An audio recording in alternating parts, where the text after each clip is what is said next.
La semana pasada estuvimos hablando de un tema maravilloso y explicábamos que muchas personas, cuando se le pregunta por qué murió el Mesías, todos responden a una: para perdonar nuestros pecados. Sin embargo, estudiamos y vimos que el comienzo de su predicación no era precisamente la idea de morir, sino de establecer el reino de Dios en la tierra. Todas estas cosas, hermanos, es importante que la analicemos desde el punto de vista bíblico e histórico. Cuando nosotros miramos que Israel iba a entrar en la tierra prometida en tan solo 40 días después que salieran de Egipto, y que por la desobediencia del pueblo les tocó 40 años en el desierto, nos muestra claramente qué fue lo que sucedió o se repite con la venida del Mesías. De la misma manera que Dios iba a introducir al pueblo a la tierra que fluye leche y miel en tan solo 40 días sin sufrimiento, con señales, prodigios, como lo hizo, ¿verdad?, sacándolo de Egipto con mano fuerte. De esa misma manera Dios establecería el milenio con el Mesías. En otras palabras, el Mesías no estaba preparando un ejército, porque él sabía que si tan solo, ojo con lo que le voy a decir,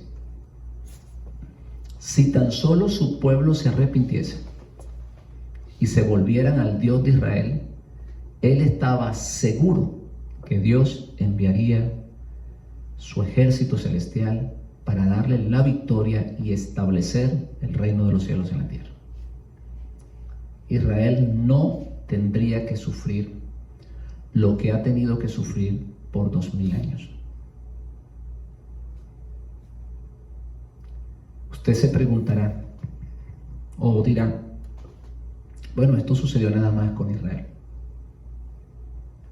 Cada vez que le presentamos el plan de salvación a alguien, o que hablamos, o que le decimos a las personas la necesidad de estudiar las Escrituras para que conozcan la verdad, siempre encontramos una evasiva, siempre encontramos una excusa, y como podemos ver, muy pocas personas son las que se interesan por venir al servicio y oír la palabra. Se les plantea el plan de salvación de la manera sencilla: puedes entrar en el reino de los cielos aceptando los méritos del Mesías, guardando sus mandamientos. ¿Qué pasa si esa persona no obedece? ¿Qué pasa si esa persona dice: eso no es para mí? ¿O qué pasa si esa persona toma a la ligera las palabras que se le están diciendo? Pasa exactamente lo que pasó con el pueblo de Israel, porque Dios no hace excepción de personas.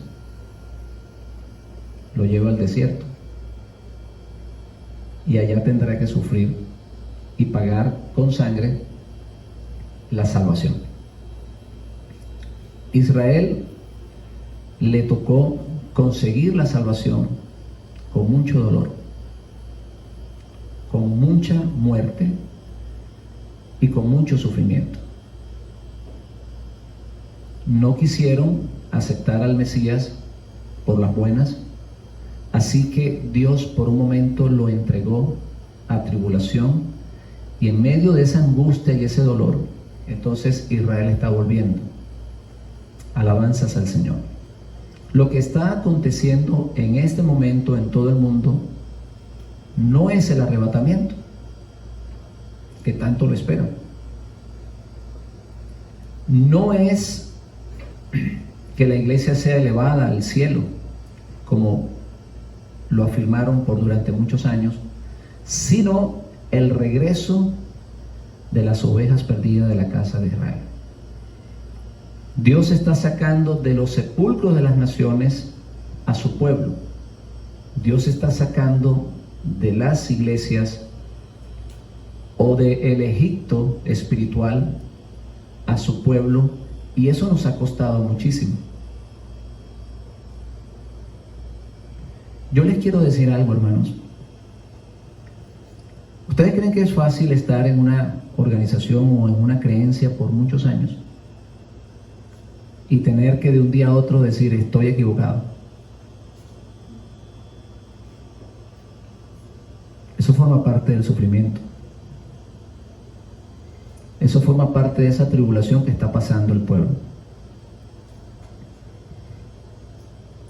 ¿Cómo nos miran cuando decimos estoy equivocado? Ya no nos quieren creer. ¿Con qué nos va a salir ahora este? Todo eso forma parte de todo lo que ha tenido que pasar el creyente para entrar en el reino de los cielos, porque no se quiso aceptar de una manera fácil la llegada del Mesías. Si ciertamente con el Mesías se abrió el paso a los gentiles y se creía que entonces para los gentiles venía algo fácil, eso también es totalmente incierto. Y a través de este estudio lo vamos a hacer, lo vamos a entender. Que lleva como título Yeshua y el milenio. Así lleva como título. Hoy comenzaremos, estaremos dándolo hasta que el tiempo nos alcance. No podemos avanzar mucho, pero por lo menos daremos el inicio. Para las personas que dicen amar al Mesías, este tema debe de ser de gran importancia. En otras palabras, cuando se habla de Yeshua y el milenio, los templos deberían de estar llenos. Todo aquel que dice que ama al Mesías debería de estar oyendo este tema. Y es porque en el milenio, es el momento donde la iglesia o el creyente se encontrará con el Mesías. O el pueblo de Israel estará juntamente con el Mesías. O el pueblo de Dios, para decirlo de esta manera, estará juntamente con el Mesías en lo que se conoce las bodas del Cordero. En otras palabras, el milenio es la fiesta de los tabernáculos. ¿Se acuerdan cuando Pedro miró la transfiguración del Mesías y vio a un lado Elías y a otro lado Moisés y dijo: Señor, qué bueno es que hagamos 3 enramadas y que nos quedemos aquí? Porque en su corazón había un deseo ardiente de establecer el milenio. Entonces, hermanos, para esas personas que dicen amar a Cristo, que dicen que quieren mucho a Cristo, este tema debe ser de vital importancia y deberían de ponerle bastante atención, porque esto es el momento, o este es el momento que se encuentra el pueblo de Dios con la gloria de Dios y se reúne para establecer ese gobierno de paz que los estamos esperando y que venga muy pronto. Por otro lado, este tema debe de ser importante para el creyente, ya que fue lo que más predicó el Mesías. El Mesías predicó más de este tema que de cualquier otro tema. Si leemos los evangelios, las enseñanzas del Mesías fueron exclusivamente acerca del reino de Dios. Si vemos las parábolas, si vemos sus primeras predicaciones, sus primeras presentaciones, no solamente de él, sino de aquel que lo antecedía, que era Juan el Bautista: arrepentidos porque el reino de los cielos se ha acercado. El reino de los cielos es semejante a un hombre que hace tal y tal cosa. El reino de los cielos es semejante a 10 vírgenes. En fin, cuando usted lee casi todo el evangelio de Mateo, se da cuenta que el tema primordial del Mesías era establecer el reino de los cielos.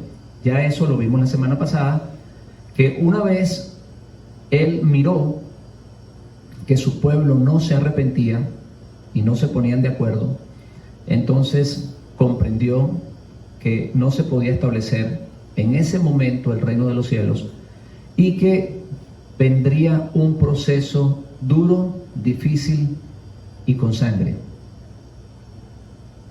Amén. Duro, difícil y con sangre. La organización cristiana más conocida como Testigos de Jehová es la que más toca este tema. No sé si ustedes se han dado cuenta que para ellos este tema es de suma importancia. De hecho, es lo que más hablan ellos. Sin embargo, su postura con respecto a Israel está fuera de la verdad bíblica, afirmando aún que el regreso de Israel a su tierra no es el cumplimiento bíblico. Para ellos, el hecho de que Israel, después de casi 2500 años, regresaron a su pueblo o regresaron a su tierra y se constituyeron como nación, para ellos no confirma una profecía bíblica. Y yo quiero, hermanos, que leamos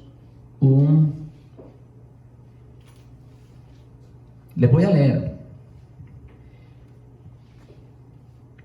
unas palabras de esta organización que dice así, y que lleva por título: ¿Son sionistas los testigos de Jehová? En otras palabras, ¿están de acuerdo con el establecimiento del Estado de Israel? Los testigos de Jehová, se preguntan ellos. Esto es un escrito de ellos. Dice de esta manera: no lo somos. Los testigos de Jehová somos cristianos que basamos nuestras creencias en las Escrituras. Aunque algunas religiones creen que ciertas profecías de los santos escritos apuntan a la reunificación de los judíos en Palestina, los testigos de Jehová no compartimos ese punto de vista. No creemos que las Escrituras profeticen este acontecimiento político en concreto. De hecho, estas no respaldan a ningún gobierno humano ni favorecen a ningún grupo étnico. La Atalaya, la revista oficial de los Testigos de Jehová, ha dicho claramente que el sionismo político no tiene ningún apoyo bíblico. Esto es interesante porque mi pregunta hacia los Testigos de Jehová es: ¿será que el Mesías iba a establecer un gobierno espiritual o un gobierno político? En ese gobierno no estaba contemplado Roma. En ese gobierno no estaba contemplado Caifás, los corruptos políticos, ni los sacerdotes corruptos. Cuando miramos el comienzo del ministerio del Mesías, nos damos cuenta que eso que él estaba haciendo era un pequeño ejemplo de lo que sería el reino de los cielos si su pueblo se arrepintiera. Donde estaba el Mesías no habían pobres. ¿Eso tiene que ver con la política o no? Donde estaba el Mesías no había enfermos. ¿Qué es lo que hacen los gobiernos políticos? Establecer instituciones para que las personas, para que el pueblo, digamos, disfrute de ciertos beneficios. Donde estaba el Mesías no había muertos, los resucitaba.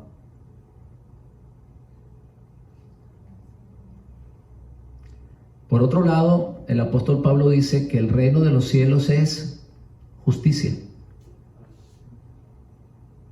y es paz y gozo en el Espíritu. Así que lo que quería establecer el Mesías, hermanos, no era otra cosa sino que un gobierno. En ese gobierno no contemplaba la mano de los romanos. Él había escogido 12, a los cuales se sentarían en 12 tronos para gobernar a las 12 tribus de Israel. En otras palabras, si el pueblo se arrepiente de la misma manera que Dios sacó a Israel de Egipto, de la misma manera, Dios establecería el milenio en Israel. Un gobierno donde ya los hombres no se tendrían que preparar para la guerra. Pero por supuesto, había que sacar a los que tenían el poder en ese momento. ¿Y cómo lo iban a sacar? Sino con una guerra. ¿O ustedes creen que para cuando el Mesías venga, Dios va a establecer el milenio sin guerra? No dice eso no dice toda la Biblia, o no habla la Biblia de la famosa guerra del Armagedón, donde los ángeles del cielo o los ángeles de Dios pelearán contra los que quieren establecer el nuevo orden mundial aquí en la tierra. ¿Y quiénes quieren establecer el nuevo orden mundial en la tierra? ¿No son acaso políticos? ¿O son gentes espirituales?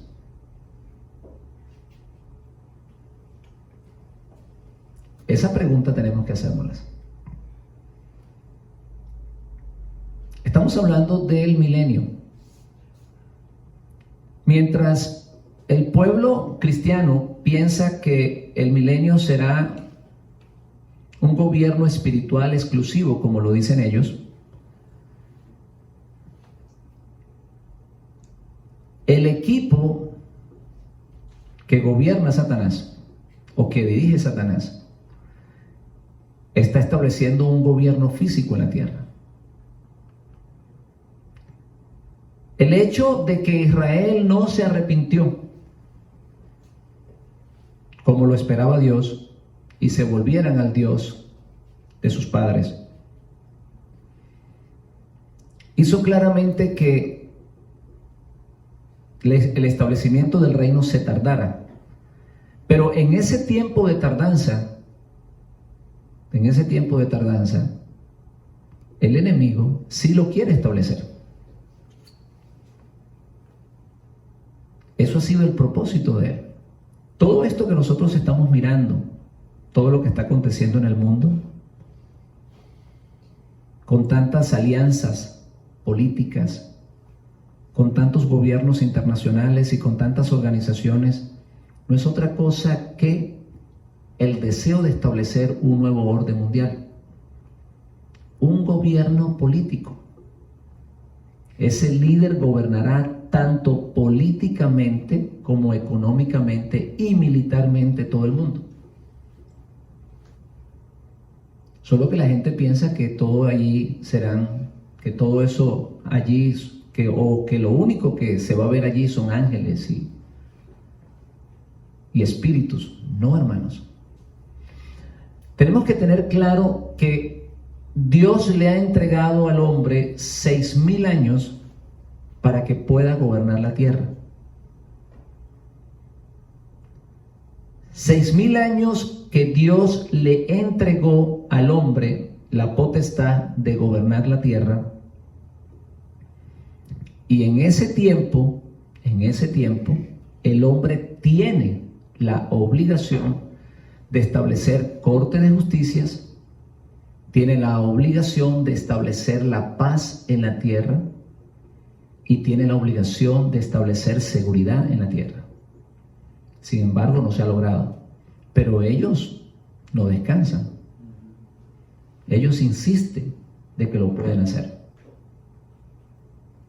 Y es precisamente a través de estas organizaciones mundiales que lo quieren lograr. Mientras la iglesia está dormida y piensa que ellos no tienen que intervenir en esto, entonces las fuerzas del mal sí se preocupan por establecer este gobierno.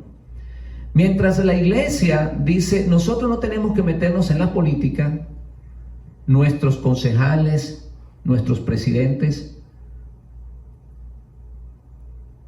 gobiernan con leyes en contra de la voluntad de Dios. Yo no soy político, no importa quién llegue al poder, sin saber que nos perjudica quién nos gobierna. Cuando gobiernan los justos, el pueblo tiene paz. Cuando gobiernan los justos, el pueblo tiene paz. Cuando nosotros pensamos que la política es para los políticos, entonces sencillamente nosotros no estamos preocupados por lo que ellos hacen aquí en la tierra. Porque nos han enseñado que nosotros no tenemos nada que ver con lo que va a acontecer aquí, porque a nosotros nos espera un reino celestial. Y por eso a nosotros no nos preocupa para nada lo que haga el gobierno de los demócratas, las leyes que ellos impongan. Todo esto que está aconteciendo, mis hermanos, con el coronavirus, ¿ustedes qué creen? ¿Que es un problema sanitario? No, eso es un problema político. El coronavirus es la fórmula o el antesala de lo que va a acontecer. Es una manera de implementar miedo, de separar a las personas, de llevarte a una comunión exclusiva con las máquinas, con las computadoras, a entrar a una era cibernética. En otras palabras, todo esto tiene el propósito de alejar a las personas. Mire cómo estamos.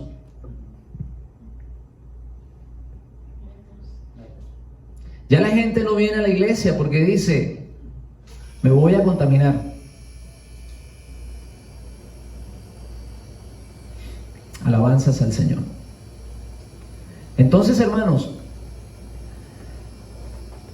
esto que nos han enseñado por muchos años no concuerda con lo que el Mesías quería establecer.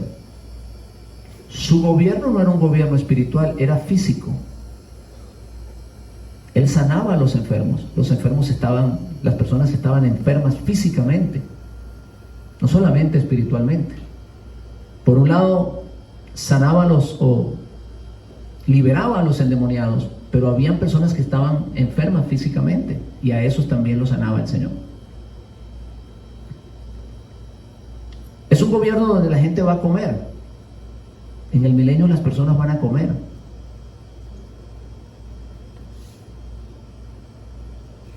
Se les regresará la tierra a quien les pertenece. ¿Y qué van a hacer con la tierra? La tierra sirve solo para sembrarla, ¿no es cierto? Sembrarán las personas, se sentarán debajo de su viñedo, comerán el fruto de su trabajo. Entonces es un gobierno político, físico, no es espiritual como la gente lo espera. ¿Qué acontecerá para el mundo por venir? Ya eso es otra cosa. Pero lo que nosotros estamos esperando por ahora es la venida del Mesías para establecer el milenio, y es lo que nos interesa conocer. Creo que la mejor manera o la manera más clara que encontramos en la Biblia acerca de cuándo puede ser que llegue este acontecimiento, cuándo puede ser que llegue este acontecimiento, encontramos en el libro de Daniel una buena información. Daniel capítulo 2 podemos encontrar la mejor profecía que habla de este tema, cuando Daniel interpreta el sueño del rey Nabucodonosor. Capítulo 2, todos sabemos la historia del sueño de este rey y cómo Daniel logra interpretarlo. Y él le dice que esa estatua que él estaba mirando con la cabeza de oro lo representaba a él, al imperio de Babilonia.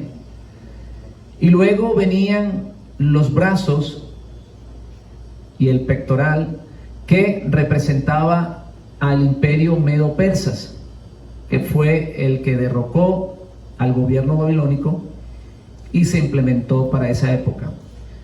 Luego miraba que el abdomen de esa estatua era de bronce, y es fácil comprender e interpretar y saber que ese gobierno representaba a los griegos.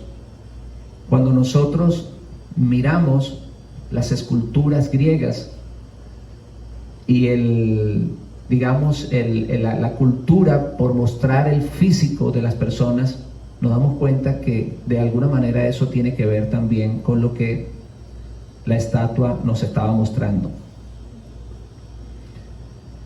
Por otro lado, habla de las dos piernas que eran de hierro. Y, por supuesto, esto representa al gobierno romano, que en un momento de la historia se divide en dos partes. El problema no está en saber qué representaba la cabeza. Ya sabemos que es Babilonia. Ni los brazos y el pectoral, porque sabemos que eran los medos persas. Ni tampoco el abdomen, porque sabemos que es Grecia. Ni las piernas, porque sabemos que es Roma. Además, la historia lo ha mostrado de cómo han ido cayendo sus imperios. El problema es interpretar qué pasa con los 10 dedos que están mezclados entre hierro y barro. Porque es allí, en ese momento, en ese tiempo, donde la piedra no cortada por mano viene y destruye ese imperio. De esto se ha hablado muchísimo. Se habla de que los 10 dedos son 10 papas. Se habla de que los 10 dedos son 10 reyes. Se habla muchísimas cosas. Se habla también que son 10 países poderosos. Y se comentan muchas cosas. Se dice que es la Unión Europea. En fin, hay muchas cosas, hay muchas opiniones acerca de esto.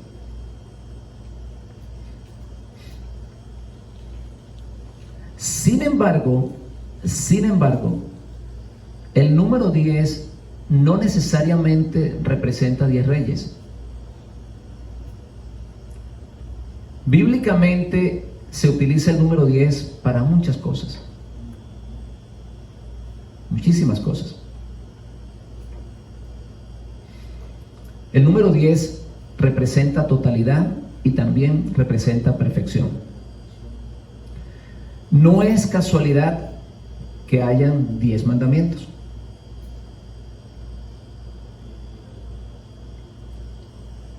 ¿Verdad que no? No es casualidad que sean 10 leprosos a los que el Señor sanó. Tampoco no es casualidad de que sean 10 vírgenes. Tampoco no es casualidad que Abraham detuvo la súplica cuando llegó hasta 10 justos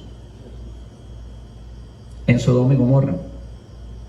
En fin, la palabra 10 aparece 242 veces en la Biblia y se menciona para muchas cosas. Inclusive, en el día 10 del primer mes fue seleccionado el Cordero Pascual en Éxodo capítulo 12:3.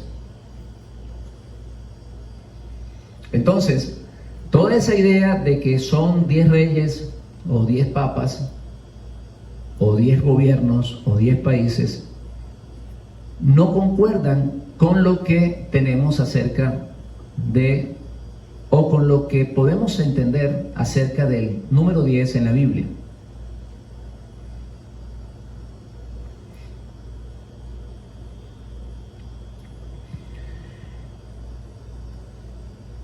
La estatua de Nabucodonosor, o los pies de la estatua de Nabucodonosor, cuando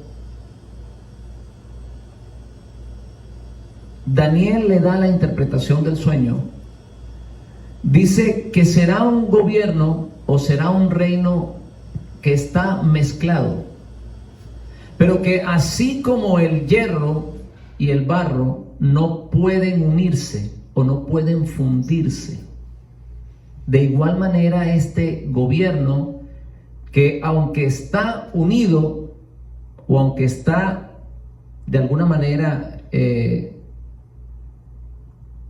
unido, no está fundido, no está completamente,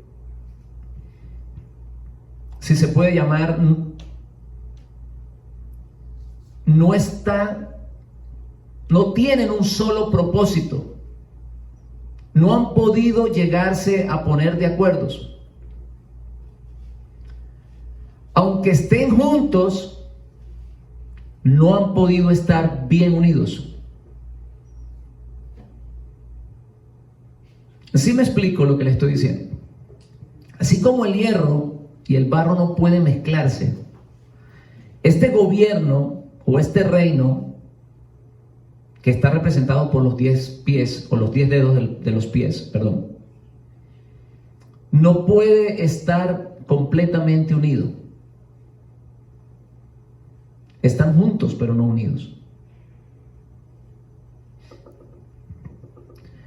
Dice que será un gobierno en parte fuerte y en parte frágil.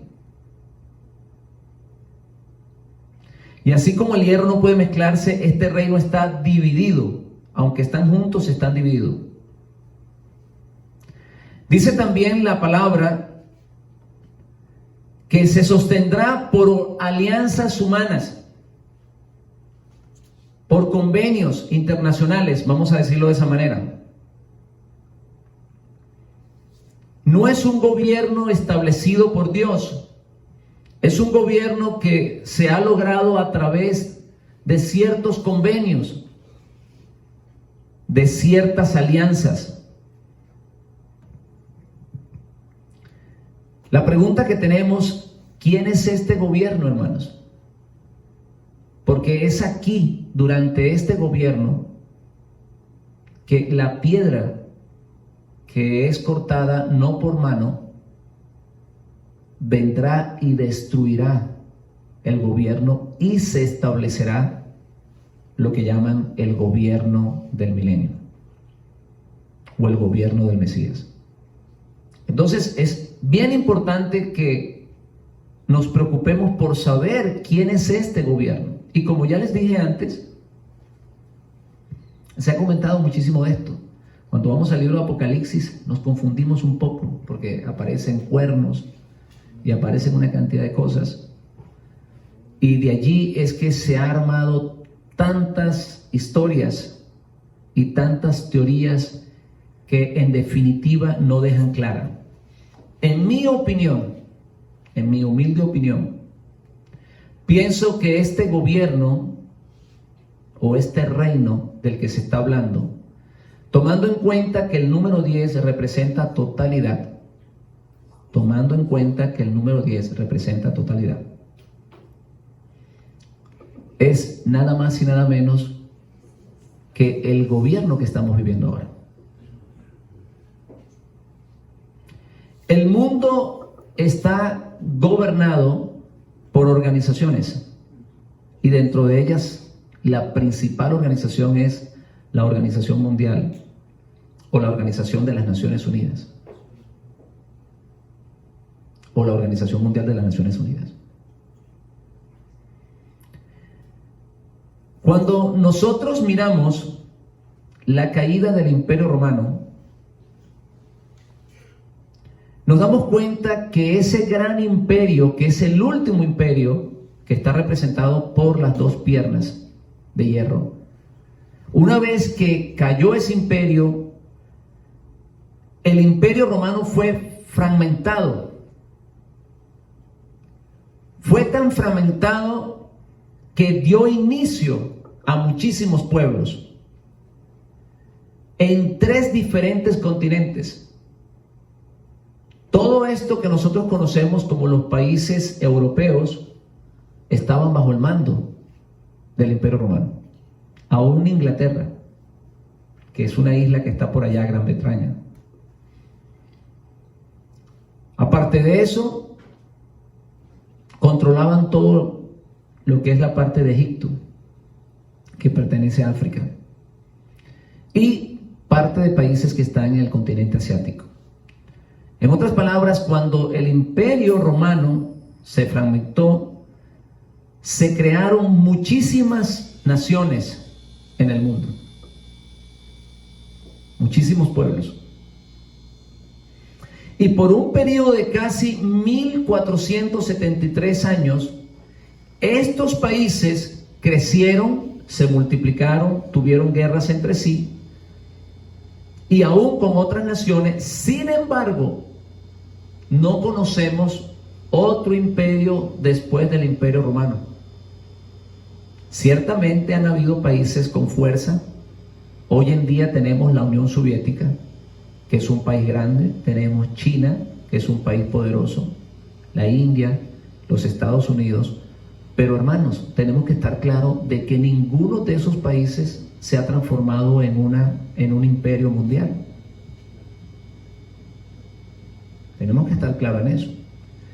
Por otro lado, vimos a una Alemania que se quiso rebelar y conquistar el mundo, y sabemos perfectamente que no tuvo éxito, fue derrocada por los aliados.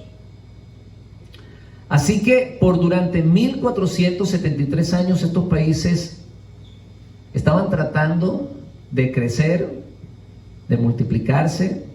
De hecho, sabemos la historia de España, cómo conquistó ciertos países.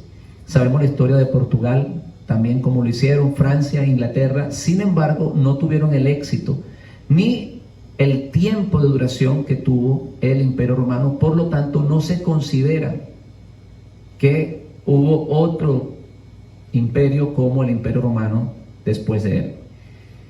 Estos países estaban luchando prácticamente independiente, pero no lograron establecer un imperio como los 4 anteriores. Sin embargo, después de la famosa Segunda Guerra Mundial, se decidió que naciera en San Francisco la Organización Nacional o la Organización de las Naciones Unidas, el 24 de octubre de 1945. Esta Organización de las Naciones Unidas, que podemos ver en la televisión, que son los soldados de cascos azules, no sé si ustedes los han visto. Ellos son el ejército de las Naciones Unidas. Ellos son el ejército de esa organización que representa, ¿qué cosa? La totalidad de las naciones del mundo.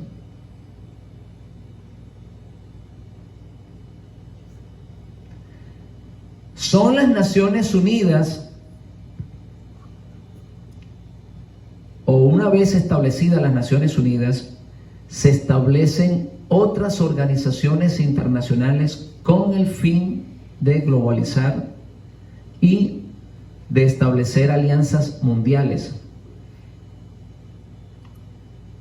Con el nacimiento de las Naciones Unidas también nace el Banco Mundial, también nace la UNESCO, que es la Unión Nacional de Educación, la UNIFE, la Unión Nacional de los Niños, el Fondo Internacional de Monedas y también la Unión de Países Europeos y muchísimos más. Todas estas organizaciones tienen como finalidad, hermanos míos, crear un gobierno mundial o lo que se conoce como el nuevo orden mundial.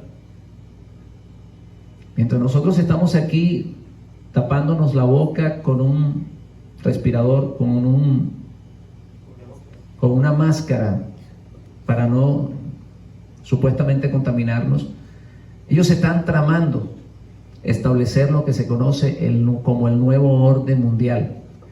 Y mientras tanto la iglesia está despreocupada. En definitiva, ellos se van antes de la gran tribulación, entonces no tienen que preocuparse de eso.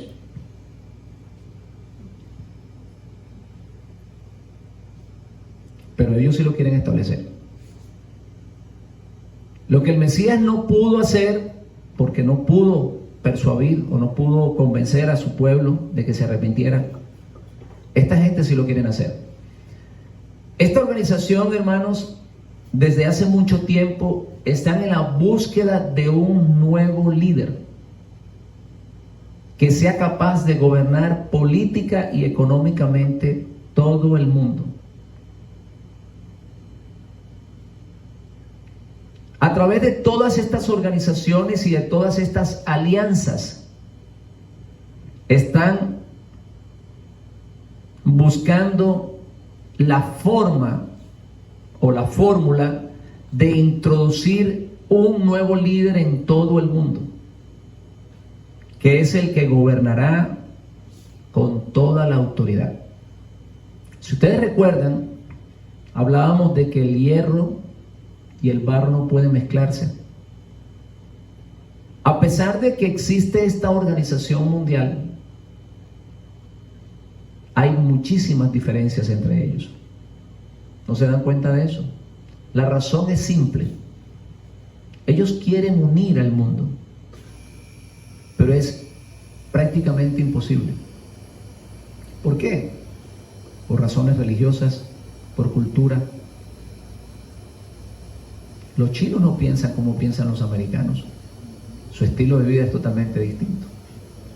Los latinos, aunque estamos aquí al ladito, sobre todo los mexicanos están aquí al ladito de los Estados Unidos, no piensan iguales que los americanos. Aún los centroamericanos no piensan igual que los suramericanos. ¿Cuánto menos los rusos piensan igual a los latinos? Por eso es que dice que aunque ellos están tratando de unirse, no pueden. Hermanos, es un espíritu distinto. El nuevo orden mundial está tratando de unificar todas las religiones en una sola. Pero un musulmán no piensa como un cristiano. De hecho, ellos no quieren a los cristianos. Y muchos de ellos son muertos en los países extremistas. ¿Cómo usted cree que esta organización puede estar unida si aún dentro de la religión cristiana existen tantas organizaciones y no se ponen de acuerdo?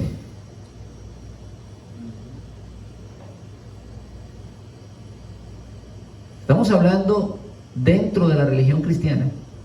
Existen católicos, protestantes, evangélicos, metodistas, en fin. Muchísimas. No sabemos la cifra exacta, pero sabemos que son muchísimas. Y no logran ponerse de acuerdo. Entonces, es imposible que si dentro de una misma religión no pueden ponerse de acuerdo, ¿cómo se van a poner de acuerdo países con religiones totalmente distintas? Con culturas totalmente diferentes. Entonces, la única forma y la única manera de que ellos puedan lograr esto es a la fuerza.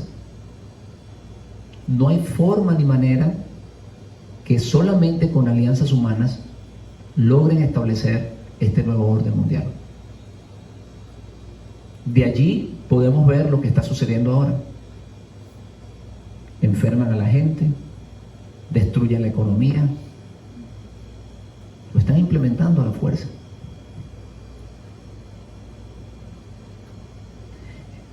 Es en este tiempo, mis hermanos,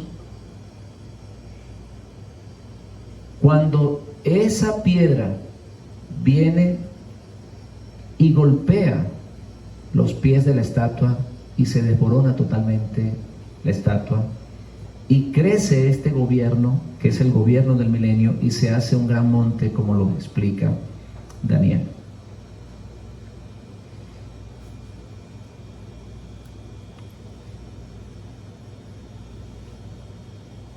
Por eso necesitamos aprender más de todo lo que está aconteciendo en este momento.